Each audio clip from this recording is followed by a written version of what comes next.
Hello guys. UP PCS mains के paper चल रहे हैं। हम हिंदी का पेपर को डिस्कस कर चुके हैं। ऐसे का पेपर भी हम डिस्कस कर चुके हैं जो कल हुआ था। ये यूपी पीसीएस 2021 के जो मेंस के पेपर हैं वो हम डिस्कस कर रहे हैं। ये पेपर है जी यूपी पीसीएस का जो जीएस 1, इसमें history, modern India, culture, world history, geography, society, ये सब चीज़ें आती हैं और इनको हम देखेंगे कि इसमें किस तरीके के क्वेश्चन दिए हुए हैं। इसमें 2 सेक्शन दे रखे हैं, सेक्शन ए और सेक्शन बी। सेक्शन ए के अंदर 10 क्वेश्चन है, सेक्शन बी में भी 10 क्वेश्चन है। यहाँ हम देख सकते हैं सेक्शन ए के अंदर 10 क्वेश्चन जो हैं वो 8 मार्क्स के हैं और 10 क्वेश्चन जो सेक्शन बी है उसमें 12.5 मार्क्स के हैं।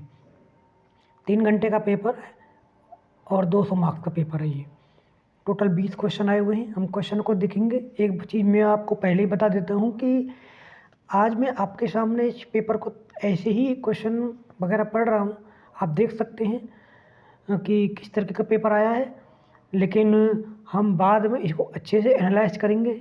मैंने 2 बार यूपीएससी का इंटरव्यू दिया है और मुझे आंसर राइटिंग की बहुत अच्छी प्रैक्टिस भी है, तो मैं आपके साथ पूरा तरीके से कोशिश करूँगा कि किस तरीके से हम क्वेश्चन को अटेम्प्ट कर सकते हैं, किस तरीके से नहीं कर सकते हैं। लेकिन ये सब चीज़ें यूपीएससी के मेंस हो जाने के बाद, यूपी पीसीएस के मेंस हो जाने के बाद में हम करेंगे। आज हम बस थोड़ा सा क्वेश्चनों को हाईलाइट करेंगे, देखेंगे कि किस तरीके के क्वेश्चन आए हुए हैं। पेपर का जो पैटर्न है वो काफ़ी अच्छा आया है, इतना आसान भी नहीं है, इतना टफ भी नहीं है। 2-4 क्वेश्चन तो ये लोग इतना ईजी देते ही हैं ताकि जो लोग मेंस दे रहे हैं उनका कॉन्फिडेंस डाउन ना हो। अब हम पेपर क्वेश्चन 1 पढ़ते हैं। ये कह रहा है कि describe the geographical feature of India mentioned in वैदिक लिटरेचर। अब यहाँ देख सकते हैं कि किस तरीके से क्वेश्चन है। ये काफ़ी अच्छा क्वेश्चन है, ये इतना आसान नहीं है। सेकंड दे रखा है ये evaluate the contribution of revolutionary of India, revolutionary of Uttar Pradesh in Indian freedom struggle. अब यहाँ देख सकते हैं, यहाँ पे इन्होंने पॉइंट डाल दिया उत्तर प्रदेश। जो उत्तर प्रदेश के रिवॉल्यूशनरी थे उन्होंने क्या फ्रीडम स्ट्रगल में कंट्रीब्यूशन किया था। तो यहाँ पर आप देख सकते हैं कि किस तरीके का क्वेश्चन आया है। यहाँ पे आप इसको भी ऐड कर सकते हो, जो काकोरी को एक्शन हुआ था, इसको नाम चेंज किया था बाद में। तो अगला हम क्वेश्चन देखेंगे जो वर्ल्ड हिस्ट्री से है। Industrial revolution was not only A technological revolution but also social economic revolution that change the way of the people live. बहुत सिंपल क्वेश्चन है वर्ल्ड हिस्ट्री का, इतना टफ नहीं है। किस तरीके से इसने ये टेक्नोलॉजिकली चेंज नहीं किया था, बस इसने सोशल इकोनॉमिकल तरीके से चेंज किया था। कैसे? क्योंकि इसने ऐसे टेक्नोलॉजिकली तरीके से तो आपकी मशीनरी लेके आया था ये आप, और बहुत सारे जो इंस्ट्रूमेंट है उनकी खोज की थी इसने, उस समय बनाए गए थे, इन्वेंट हुए थे। सोशल के एस्पेक्ट में हम देखेंगे अर्बनाइजेशन हुआ था इसकी वजह से, और लोगों के पास पैसा आना स्टार्ट हो गया था। जो वुमेंस थी उनका घर से बाहर निकलना स्टार्ट हो गया था उनका, और जिससे वो उनके लिए जॉब अपॉर्चुनिटी बढ़ गई थी। तो यहाँ पे इस तरीके से देखेंगे बहुत सारे फैक्टर हैं, पॉजिटिव में भी हैं और नेगेटिव में भी हैं, तो हम वो चीज़ें बाद में देखेंगे। अगला हम क्वेश्चन देखेंगे फोर्थ। एक क्वेश्चन आसान है थर्ड। फोर्थ हम क्वेश्चन देखेंगे discuss the scientific aspect of Indian culture heritage. ये भी इतना टफ क्वेश्चन नहीं है, एवरेज है। ये बहुत आसान क्वेश्चन आया है 5वां। Do you agree that the urbanisation in slum are inseparable. बिल्कुल सही बात है, लेकिन अब यहाँ पर ऐसा नहीं है कि सिर्फ और सिर्फ आप एग्री हो जाएंगे। आपको ये क्वेश्चन इस तरीके से लिखना है कि आप एग्री हैं, क्यों एग्री हैं, वो आपको फैक्ट देने हैं। देन आपको वो भी यहाँ पे ये भी करना है क्योंकि आप एक सिविल सर्विस की तैयारी कर रहे हैं, तो सॉल्यूशन क्या क्या है, सॉल्यूशन क्या क्या है अर्बनाइजेशन और स्लम को रोकने के लिए। अर्बनाइजेशन को कहते हैं अच्छी भी है और बुरी भी है, लेकिन आपको सॉल्यूशन देना है क्योंकि अर्बनाइजेशन डायरेक्टली ये इम्पैक्ट करता है स्लम को क्रिएट करने पर। आप देखते होंगे कि बहुत सारे बड़े बड़े शहरों में, दिल्ली, मुंबई, कलकत्ता के अंदर जो आउट एरिया होता है वहाँ पर शहरों के, वहाँ पर लोग जगह घेर लेते हैं और वहाँ पर रहना स्टार्ट कर देते हैं। अगला हम क्वेश्चन देखेंगे, ये भी बहुत आसान आया है। Examine how regionalism affect the national integration. बिल्कुल सही बात है, रीजनलिज्म कैसे अफेक्ट करता है नेशनल इंटीग्रेशन को। पहला पॉइंट ये रीजनल पार्टी को बढ़ावा देता है, जिसकी वजह से क्रिमिनलाइजेशन बढ़ता है। सेकंड, इसकी वजह से आपको जो नेशनल डेवलपमेंट का जो एस्पेक्ट है वो आपका अधूरा रह जाता है। हर कोई पॉलिटिशियन चाहता है कि हमारे यहाँ पर डेवलपमेंट हो। ये रीजनल का एक सेकंड वो है। ये कल्चरली दूसरे जो जो एरियाज होते हैं उनको प्रॉस्पर नहीं कर पाता, क्योंकि मोस्टली ये अपने ही एरिया को, ये लोगों को क्या कहते हैं, उनको दिखाने की कोशिश करता है, उनको ही नेशनल लेवल पर लाने की कोशिश करता है। और थर्ड ये इकोनॉमिकल तरीके से भी बहुत नुकसान करता है कि ये आपका कहते हैं ना एक वाइड क्रिएट करता है मनी के एस्पेक्ट में भी, क्योंकि इससे आप जैसे देखेंगे कि महाराष्ट्र में जो आपकी ये FDI है वो बहुत ज़्यादा है एज कम्पेयर टू छत्तीसगढ़ और झारखंड। तो ये आपका रीजनलिज्म की वजह से ही चीज़ें इस तरह की आप चीज़ों को कंसिडर कर सकते हो। इसको हम डिटेल में जानने की कोशिश करेंगे बाद में, आपको चिंता करने की जरूरत नहीं। मैं बहुत अच्छे से मैं इसको आज डिस्कस करूँगा आपके साथ। अगला क्वेश्चन है, describe the main industry and the major industrial centre of Uttar Pradesh. Uttar Pradesh का फैक्ट वाला क्वेश्चन है, आपको उत्तर प्रदेश से स्पेशल पढ़ना ही पड़ेगा। बहुत सारे क्वेश्चन उत्तर प्रदेश से आए हुए हैं। 8वां जो हमारा क्वेश्चन है, illustrate the major feature of wild life ecosystem circuit of India. ये भी करंट का क्वेश्चन है, आप देख सकते हो, ये उत्तर प्रदेश सरकार लेके आई थी इसको। 9 हम क्वेश्चन देखेंगे, what is the water crisis. ये बहुत ही इंपॉर्टेंट क्वेश्चन है, बहुत ज़्यादा आर्टिकल आए हुए हैं हिंदू के अंदर। मैंने देखा है कि ये वाटर क्राइसिस किस तरीके से इम्पेक्ट कर रहा है हमारी सोसाइटी को, और यहाँ पर कि suitable measure of water crisis और वाटर रिसोर्स मैनेजमेंट किस तरीके से मेजर कर सकते हैं। वो वाटर रेन हार्वेस्टिंग कर सकते हो, क्या कहते हैं टैप वाटर जो उसका यूज कर सकते हो, जो क्या कहते हैं पाइप वाटर का यूज कर सकते हो। लोगों के वाटर के प्रति अवेयरनेस फैला सकते हो कि बहुत सारे लोग, आपने देखा होगा कि पानी को बहुत ज़्यादा इधर उधर इस्तेमाल करते हैं। इरिगेशन कि हम किस तरीके से माइक्रो इरिगेशन यूज कर सकते हैं, ताकि बहुत सारा जो पानी है हमारा वो सिंचाई करते समय खर्च होता है, जो वेस्ट होता है। अगला हम क्वेश्चन देखेंगे कि discuss the pattern of rural settlement in Gangetic plain. इसको ये भी इतना टफ क्वेश्चन नहीं है, लेकिन एवरेज क्वेश्चन है। वाटर क्राइसिस वाला आसान था। अगला हम क्वेश्चन देखेंगे कि through the light on the development of science and technology during the Gupta period. आप देख सकते हैं कि यहाँ पर science and technology Gupta period में किस तरह की तरक्की हुई थी उसके बारे में बताया हुआ है। जैसे कि आप मैथमेटिकल के बारे में बता सकते हैं कि जीरो की खोज हुई थी। यहाँ पर एस्ट्रोनॉमलॉजी के कई सारे जो किताबें लिखी गई थी वो भी आप देख सकते हैं। गुप्ता पीरियड के दौरान एक स्तंभ भी है जो महरौली के अंदर है, जहाँ आज भी जंग नहीं लगा है। वो एक टेक्नोलॉजी का एक बहुत साधारण उदाहरण क्या कहते हैं असाधारण उदाहरण है। और इसके अलावा बहुत सारे एग्जाम्पल्स हम हैं, जैसे कि आप देख सकते हैं कि गुप्ता पीरियड के दौरान कई सारी जो वो थे और भी टेम्पल्स बनने स्टार्ट हो गए। तो वो एक टेक्नोलॉजी का एक पार्ट आता है। वो चीज़ें आप इनडायरेक्ट और डायरेक्ट रूप से उसको वहीं पर कंसिडर कर सकते हो, क्योंकि आर्किटेक्चर आपका टेक्नोलॉजी का ही पार्ट है। अगला हम देखेंगे 12वां question, what did Indian renaissance movement of 19th century help in the development of India. Renaissance ने किस तरीके से आपका जो डेवलपमेंट है वो इंडिया डेवलपमेंट की हेल्प की थी 19th सेंचुरी में, किस तरीके से की थी। पहला हम देखेंगे कि उन्होंने वुमेंस को राइट देने की बात की थी, वुमेंस की राइट देने की बात की। सेकंड, एजुकेशन पर उन्होंने एम्फेसाइज किया था। लिबरल उनके जो आइडिया थे लिबर्टी इक्वलिटी फ्रेटर्निटी को फॉलो करते थे। थर्ड, उन्होंने लिटरेचर को लोकल लैंग्वेज में वर्नाकुलर लैंग्वेज में लाने की कोशिश, जिससे इनडायरेक्ट और इनडायरेक्ट रूप से इंडिया का डेवलपमेंट हो रहा था। थर्ड, इसके अलावा 3 तो ये बहुत सारे और भी एग्जाम्पल्स हैं जिनको हम आराम से अच्छे से डिस्कस करेंगे। इस चीज़ के लिए आपको चिंता नहीं करना है। बट यहाँ पर ये 12 मार्क्स का क्वेश्चन है, ये 3-4 पे ही नहीं अटक जाना है। वो हम आपको देखेंगे कि किस तरीके से हम इस क्वेश्चन को करेंगे।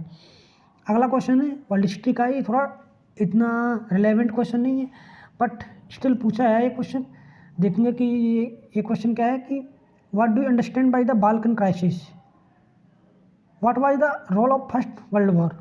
ये थोड़ा सा इम्पोर्टेंट क्वेश्चन था उस समय का, लेकिन मतलब इम्पोर्टेंट इवेंट था उस समय का, लेकिन नॉर्मल किताबों में ये नहीं है, बट अब आया तो हम क्या कर सकते हैं, पढ़ना तो पड़ेगा ही हमें। अगर हम क्वेश्चन देखें तो बहुत आसान आया है कि why social empowerment of women is necessary for inclusive development, elaborate in detail.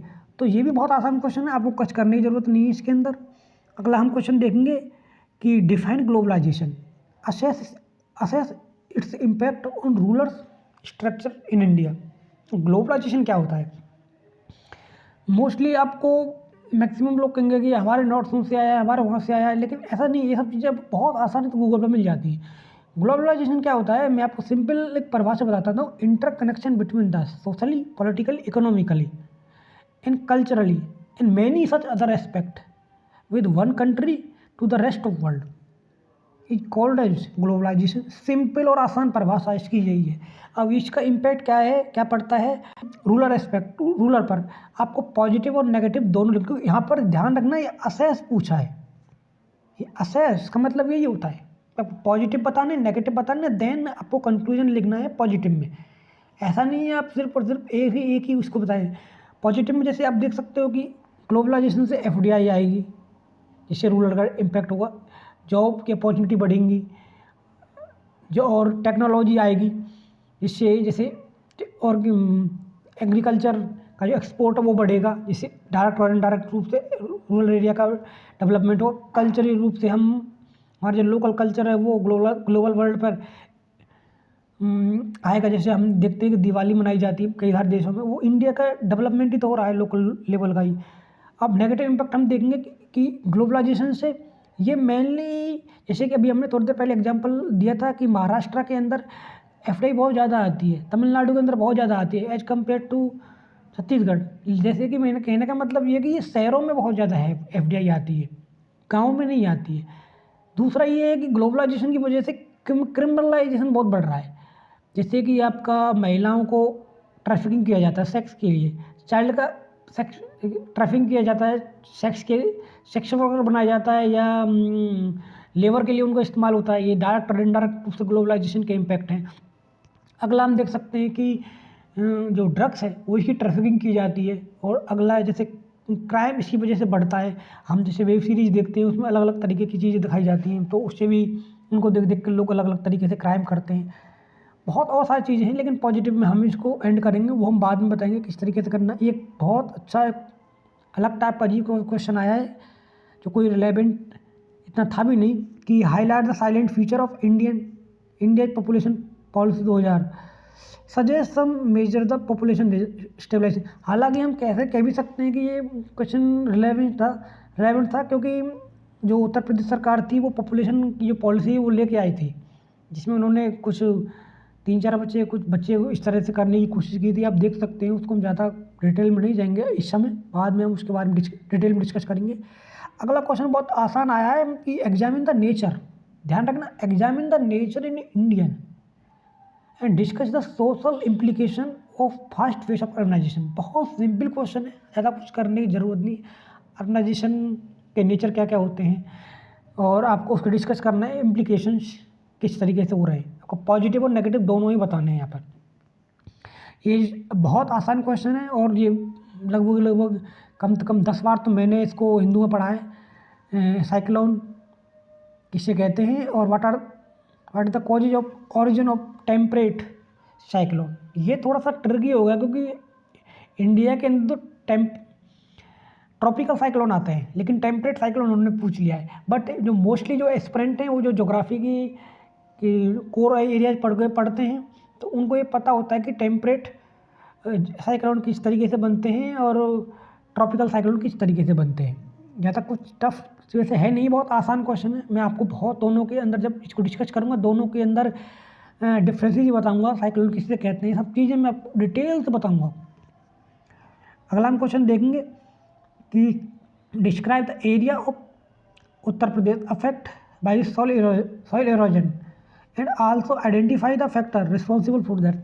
आप इसको बस थोड़ा सा यहाँ देखेंगे कि उत्तर प्रदेश के अंदर किस तरीके से कौन कौन से फैक्टर हैं, मतलब कौन कौन से एरिया हैं। बस ये थोड़ा सा ट्रिकी क्वेश्चन है। अगला हमको देखनी है तो आइडेंटिफाई द फैक्टर रिस्पॉन्सिबल, ये तो जनरल टर्म हो गई।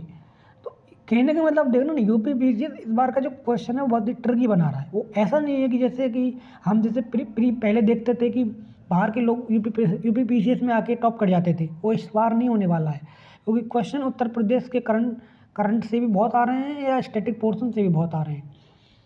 अगला हम क्वेश्चन देखेंगे कि what are the means of irrigation in Uttar Pradesh, discuss the role of irrigation in agriculture development. जैसे कि आपने कई बार पढ़ा होगा कि उत्तर प्रदेश में सबसे ज़्यादा इरीगेशन ट्यूबवेल से होती है, लेकिन इसका मतलब ये नहीं कि अलग एस्पेक्ट नहीं है, अलग मेथड भी हैं आपके इरीगेशन के। आप देख सकते हैं यहाँ पर माइक्रो इरीगेशन का भी यूज होता है, कैनाल का भी इस्तेमाल होता है, ट्यूबवेल का भी होता है, बहुत सारे अलग अलग है। आपको वो मीन्स बताने हैं पहले पॉइंट में, आपको यहाँ पर कौन कौन से मीन्स हैं, और जैसे यहाँ पर बताना है कि discuss the role of irrigation in agriculture development. Irrigation का रोल क्या है, आपने जैसे कई बार पढ़ा होगा कि नीति आयोग की रिपोर्ट भी कहती है कि नियरली 52 से लेकर 55% के आसपास का एक ऐसी ज़मीन है जिसको अभी तक जो पूरी तरीके से वर्षा के ऊपर आधारित है,